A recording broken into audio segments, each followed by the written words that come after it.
Hold on a second. I'm going to stop. DFS Dudes back with Robin, a.k.a. the Detroit Beastie. That's me. Here to break down hot pucking stacks and the entire 6-game slate in the NHL tonight. As always, if you haven't done so already, please click the like button below to like this video. It helps us out a lot. And if you haven't done so already, make sure you click subscribe.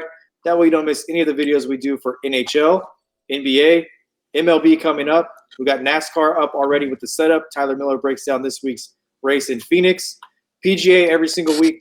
We do offer cash game lineups for all of those sports as well. So don't miss anything we do. There's a ton of stuff and a ton of content on the site every single day. DFSCheatSheet.com. What's up, man? How you doing? I'm well. It's been a tumultuous morning into the afternoon, but you know what they say, good things come to those who wait. I like that one, but the other one I like too is if it was easy, everybody would do it, right? It just takes, That's a good one too, yeah. Perseverance is the key to life. So we got 6 games tonight in the NHL. The first one we start off with St. Louis at New Jersey. St. Louis minus 215. I'm pretty sure you like St. Louis tonight. And that is a 5.5 over-under in this one. Absolutely. Who's at the door? Amazon? I have no idea who's at my door, but my doorbell's ringing. Got it. Well, I like St. Louis 1 tonight. Jaden Schwartz, Ryan O'Reilly, Braden Shen, all 3 guys on the first power play unit, all 3 guys on the first line. I like them a lot tonight because I have them on the thumbnail, actually the photo for hot pucking stacks tonight. So they are in New Jersey, but the goal implication there is very swayed. They got New Jersey at like 2.4 goals. Well, you got St. Louis at well over 3 goals tonight. So I love St. Louis tonight in New Jersey. Like St. Louis in New Jersey, we've got. Let me just see this real quick because I don't think. Sure. Oh, you do. Okay, you do. I just had to take a look and see. You do have your Red Wings hat on tonight. They are on the slate. Your Red Wings. Correct. They play against Chicago. I already know that you like Chicago. I do. Yes. Only a 5.5 over under in this one. I know you like Chicago, but are you going to take anybody on the Detroit side? Yeah, I'd like to stack Detroit 1 tonight. Mantha, Larkin, Bertuzzi. All 3 guys on the first line, all 3 guys on the first power play unit. I think there's a lot of action in this one. They're downtown Detroit tonight. I think there's a blowout factor here tonight, and I'm almost positive that Chicago's first line will carry us if we can get them in. Taves, Kubalek, and Saad. Aside from Taves, Dominic and Brandon, they're very cheap. All 3 guys, Taves and Kubalek are on the first power play unit. Saad is on the second power play unit. And it hasn't, Chicago goalie hasn't been confirmed tonight, but it's looking like Malcolm Subban is projected tonight. That's PK's brother. He's dirt cheap, $7,100 on FanDuel, and he's a little bit more expensive on DraftKings, $7,900. But if he gets the start tonight, I could see it be. I'm staying away from him in a cash game because I don't think that the Wings can generate enough shots to make him worth much. But there is I don't want to contradict myself here, but there is a shutout alert on Subban if he starts tonight. So again, I don't want to contradict and say get Detroit 1 in your lineup, but then talk about Chicago's goalie. But you guys that watch this video and read the article should know me well enough now that I like the mix and match in here tonight. So Detroit 1, yes, mention them, but I do like Chicago 1 tonight. I like Chicago 2 as well, because you get Kane on that line. So you can maybe one-off Pat Kane tonight, but just keep an eye out for the projected goalies tonight. Subban is very much in play, but he's more of a tournament play for me at that price on FanDuel, only $7,100. I said it once, I'll say it again. That's very cheap for a goalie, and then you can put some studs in your lineup, like as your skaters.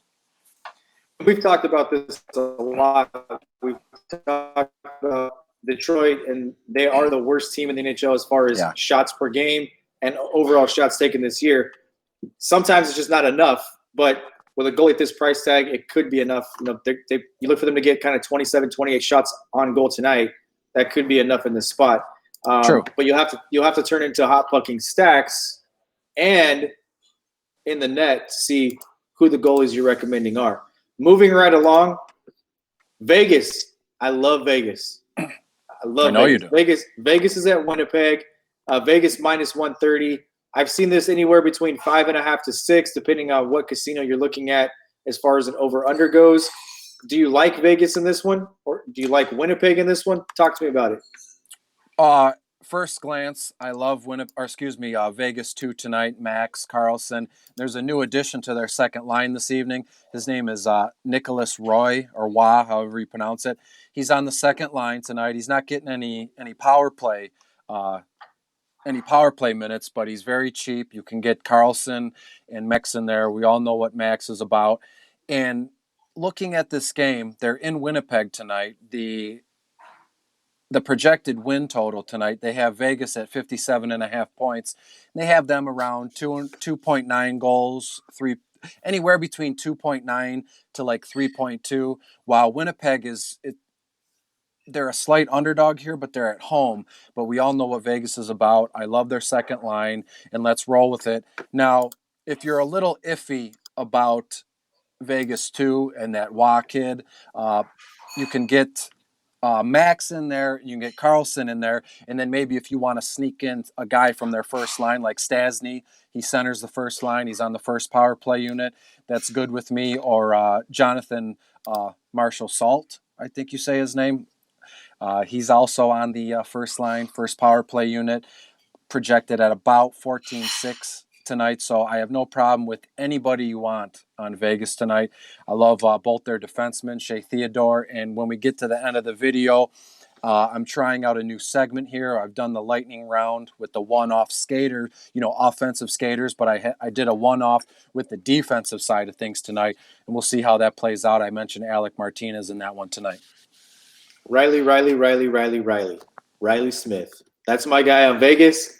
And he kind of has followed a pattern, Riley Smith has, where he has like a really good game. Yeah. And then he has 2 kind of duds, and then here comes another really good game, and then a couple of duds. And we'll see if he gets back on track again. But he's kind of gone through this all season long where he's had a goal or 2 goals, and then he has 2 games with nothing. And then he comes right back and nails down another goal. But for fantasy purposes, I like that wave when there's a player like that because you can take advantage of him in a buy low opportunity, and then he'll have the big game, and then boom, the price tag goes up to 6,000, and he's not that great of a play, and then he duds twice, and the price tag's back down to 5,200. So I like him again tonight. So one thing, sorry to cut you off. One thing I noticed is, like, let's say the after hours slate locks at 10:30, right? So I would think if I'm not mistaken, Saturday's contest will be ready to go sometime tonight after 9:00, right? So these guys, like, let's say Vegas is playing they're playing tonight and then they play again tomorrow. Their prices are locked in tonight. So if you have to pay attention to that. So let's say Smith or Max, for the sake of argument, goes nuts, 2 goals, hat trick, whatever you want to do, their price tag will not fluctuate because they've already put out tomorrow's slate today. So you have to pay attention to that. Like you said, if Riley Smith has a good game tonight and he sits at, I don't know what his price tag is tonight. I could look it up real quick, but excuse me. Let's say he's at $5,200 tonight. That's pretty exactly cheap. His price tag. Yeah, that's pretty cheap tonight. Pretty cheap tonight. But so let's say he has one of his good games. He gets off the schneid, puts a goal or 2 in, and his price tag isn't going to explode for tomorrow. So pay attention to the guys, the skaters, what they do tonight based on their price tag, because more than likely it won't go up a ton for tomorrow. So you can lock in some of the stuff. So you're going to get me on a little tangent here. I'll spend a couple minutes on it really quick. We've been asked this in Discord as well. We've been asked a couple of times if and you saying that has just brought it fresh to my memory, where there's been a couple of people that have messaged me asking if we could cover kind of lineup construction ideas, or how we feel about certain things. So I'll give you a brief segment on that really quick. The point you made is enormous. So the pricing algorithm for FanDuel and DraftKings, it takes into consideration, and it's gotten better over the last year and a half. It's gotten really better over the last year. But now they take into consideration ownership versus projected ownership for people. and that affects price as well. So you can see the price on a back-to-back not move, decrease, or go up, and a lot of it has to do with not just the performance, but it has to do with the projected ownership versus the actual ownership, or how low owned a guy was. And that's why you'll find a guy maybe who's had 2 really good games and the price hasn't adjusted. Well, they're taking ownership into account as well. So if the guy's been 2% owned and he's gone bonkers, then you can maybe expect for them to not increase it like they would if you had been really high owned and had gone bonkers. So with pricing, that's something that you have to take a look at from a value standpoint altogether, but it's also on back-to-backs a very good spot, and it's a very good point to take advantage of people who are not priced where they should be based on recent performance. You also see this where there's teams who may have 3 or 4 games over a 7-day stretch, and a guy can catch fire. His price may not accurately adjust until after he's done that. And it works both ways. You don't want to pay for a guy who's been priced up based off, maybe an injury situation or his recent performance, and he's priced too expensive and he's underperformed that as well. So that's a great point. I'm glad you brought it up. We'll move on to the next game on the slate, which is Arizona at Calgary. Calgary's minus 140. I have a hint that you like the goalie in this game, maybe just a little bit. The over-under in this is 5.5. Absolutely.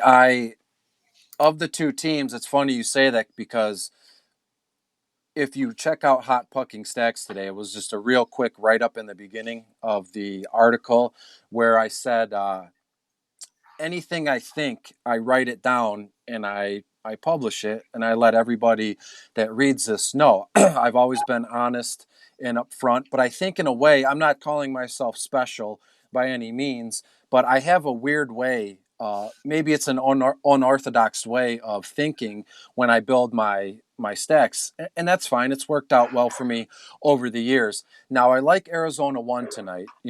Taylor Hall, Christian Dvorak, and Clayton Keller, all line 1 guys. Hall and Dvorak are on the first power play unit, and Clayton Keller's on the second power play unit.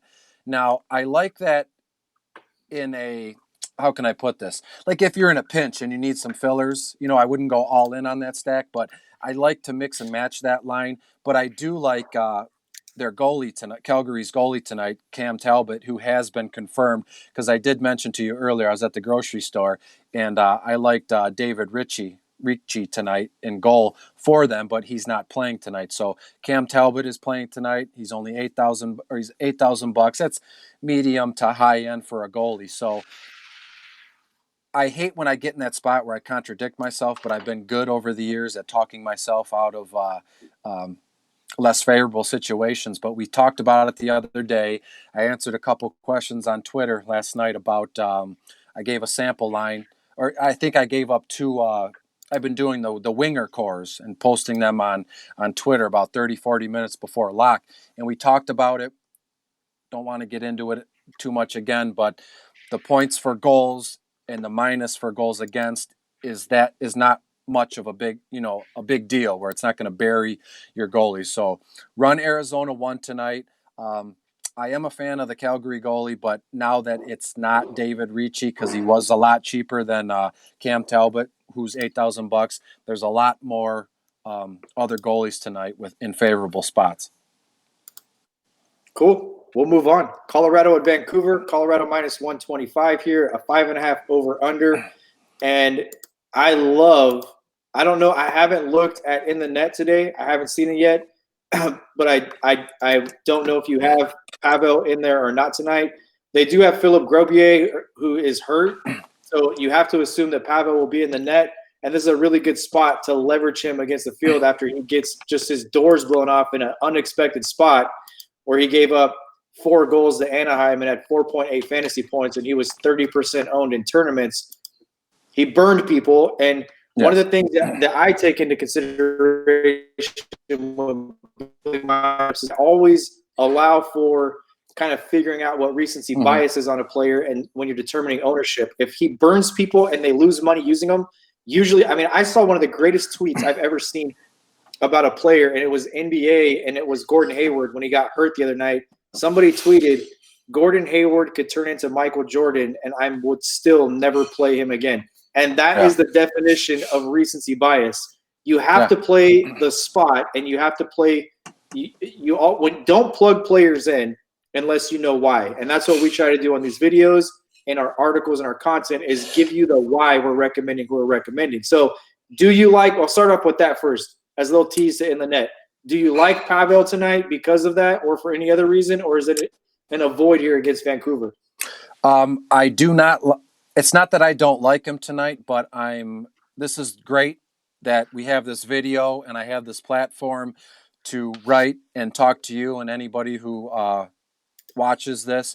I am all in on a Vancouver 2 stack tonight, and along with that, I love Thatcher Demko tonight. He's the Vancouver goalie. He's already been confirmed. He's only $7,200. That's pretty cheap, but given the matchup, I think Demko is in a good spot tonight, and I like him in our tournament lineups tonight. If he does what I think he's going to do tonight, that's going to be a huge boost for our GPP lines.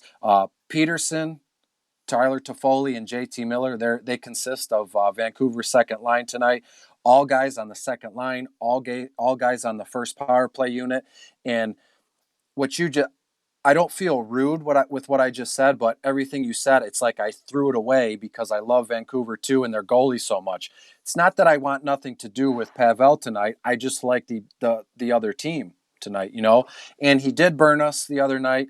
He was the goalie I recommended in the net, hot pucking stacks, all the sample lineups. He was in my main line, my after hours line, and he only finished with 4.8, 4.6 points.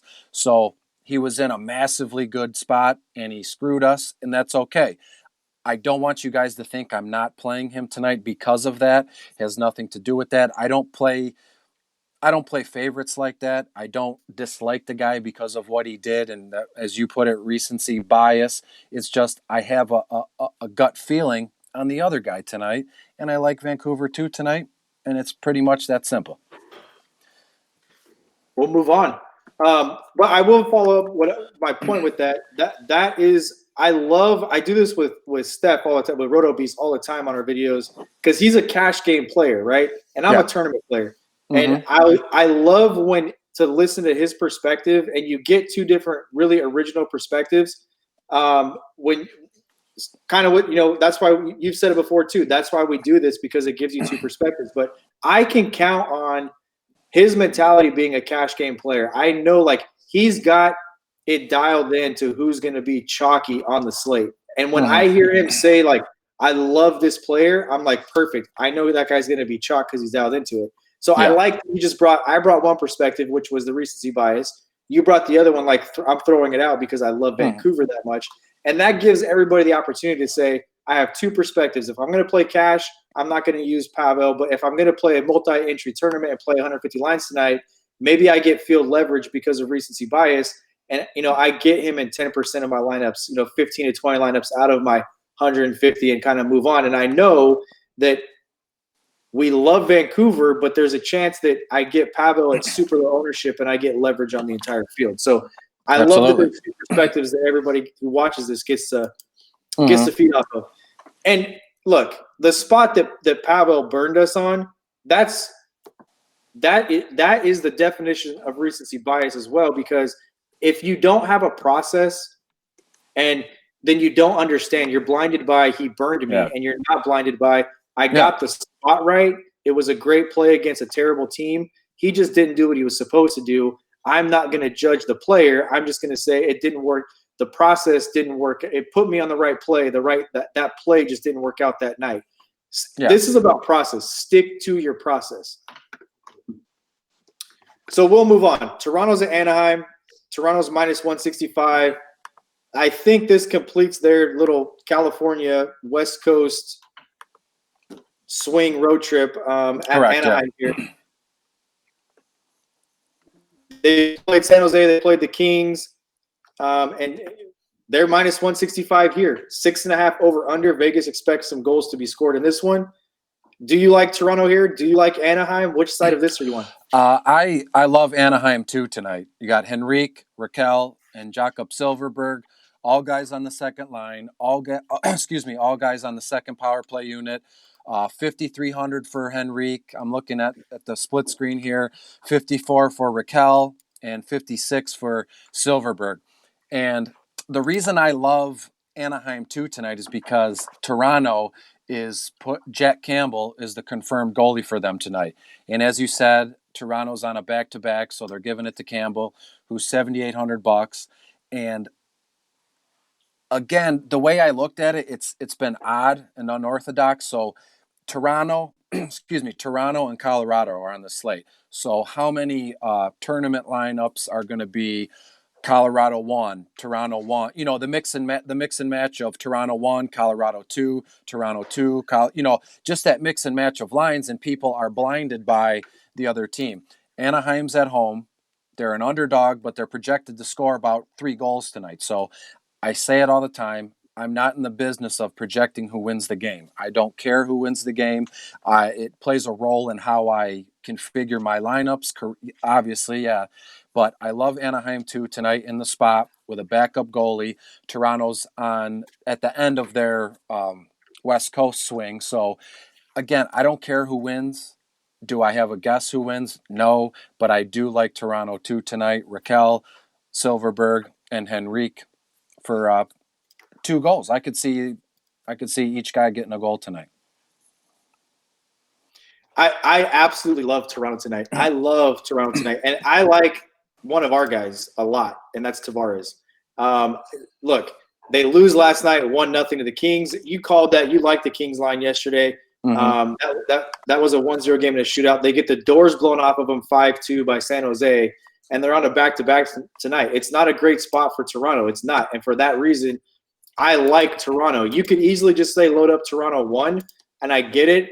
But when you look at Tavares, the last 2 times they've played on back-to-backs, he's played more minutes in the second half of the back-to-back than he has in the first. The other thing is the last time he played against Anaheim was on February 7th. He played 21 minutes. He had 2 goals and an assist, 2 power play goals. And you talked about it yesterday when we talked about Toronto. This is a guy who plays, correct me if I'm wrong here, he's on their first line and he's on their power play number 2 line. And this is a guy that, look, 2 power play goals the last time they played. He had 4 shots on goal. This is, to me, seems like a good spot for him because of recency bias and because of conventional thinking would say this is the last game on a road trip. Teams typically don't play very well in the last game on a road trip like this. They have had 2 duds against San Jose and against LA, and I like Tavares a ton tonight.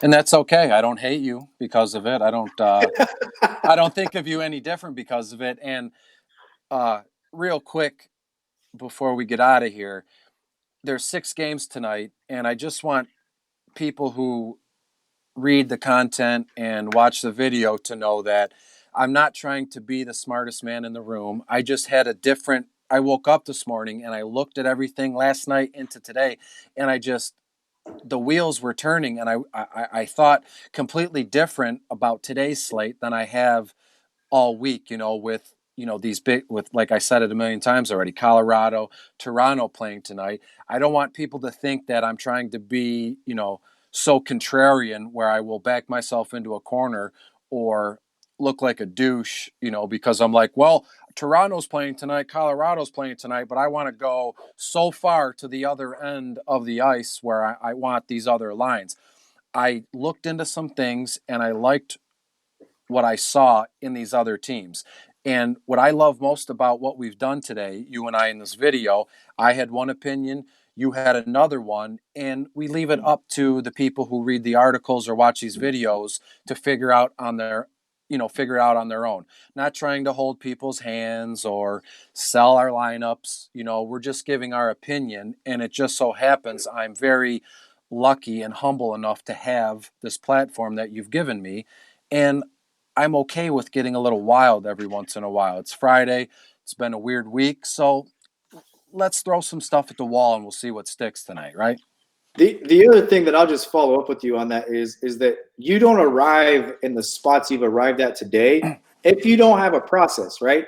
And that's Absolutely. My point when we're talking about some of these plays. When I'm talking about Pavel and him having burned us the other night, the process and which led us to the play was correct. And you're gonna sometimes on some nights you're not trying to be contrarian. Nobody's, Yeah. there are players that wake up in the morning and they think I'm just going to be contrarian today. I'm going to go against what everybody says, and that's how I'm going to be. And that's fine. That's their process. That's fine. Mm-hmm. But the point being is when you're contrarian because your process has led you to be contrarian, that means you're not following what everybody else is doing. And that's why we do what we do. We wouldn't have a site if we were following what everybody else was doing. We've got our own perspective and our own process that's been successful. And tonight it just happens to be it's a little bit contrarian. One more thing before we get out of here. I just want to let everybody know that today a new feature to Hot Pucking Stacks. Instead of a lightning round of one-off offensive skaters, I did a one-off of defensive plays tonight. I got 7 guys in there, and real quick to let you know what I do with defensemen. I think I mentioned it before a couple days ago.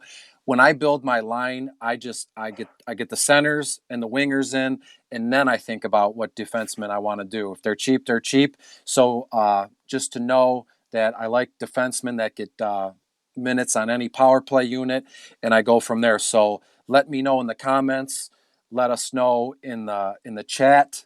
Do you like the defenseman one-off article portion better, or do you like the one-off offensive skaters? More than likely, I will do both. So don't want you to think that your comments and your opinions I am don't matter. not going to let you get out of here. Sure. I am not going to let you get out of here now without explaining why. I know why. I've got a hunch, but explain it to the person watching this why we're targeting defensemen who are on power play units.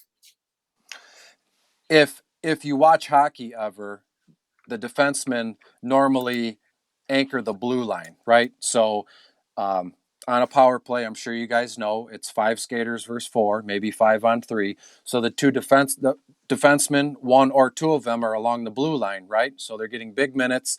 They shovel the puck out to them, and a lot of the times the defenseman shoots the puck in on net. He can get a goal that way or an assist if a guy in front of the net chips it in. So regardless, from what I've seen in all my years watching hockey, a defenseman on the power play is the anchor of said power play. That's where I'm at. That's how I've always seen it. You get those heavy shot guys like Yossi or Burns. They just sit on the blue line and they just fire pucks in there at all cost, right? So you want a guy who's going to be on a power play unit, and because when they're on the power play, there's a high chance of points, goals, and assists. And they typically hang out at mid-ice. Absolutely, yeah. They typically hang out at mid-ice. So I just wanted you to make sure you explain that because that was something that was a really good teaching point to why we like a certain type of player. We'll be back on Monday. Enjoy your weekend. All the luck to you in the world. Check out the website, dfscheatsheet.com. Right now, there's a special. And I just got a text from our developer. NHL will be going live on our optimizer tomorrow. So make sure you check that out. So what we're rolling out is use promo code MLB50. That's for our all-access VIP membership that gets you access to our optimizer, all of our tools, all of our premium content. 1 membership, all sports, regularly $59.99 per month. Use promo code MLB50 at checkout. You'll get your first month half off. Have a good weekend. We'll see you guys on Monday. Keep it cashing. Peace out.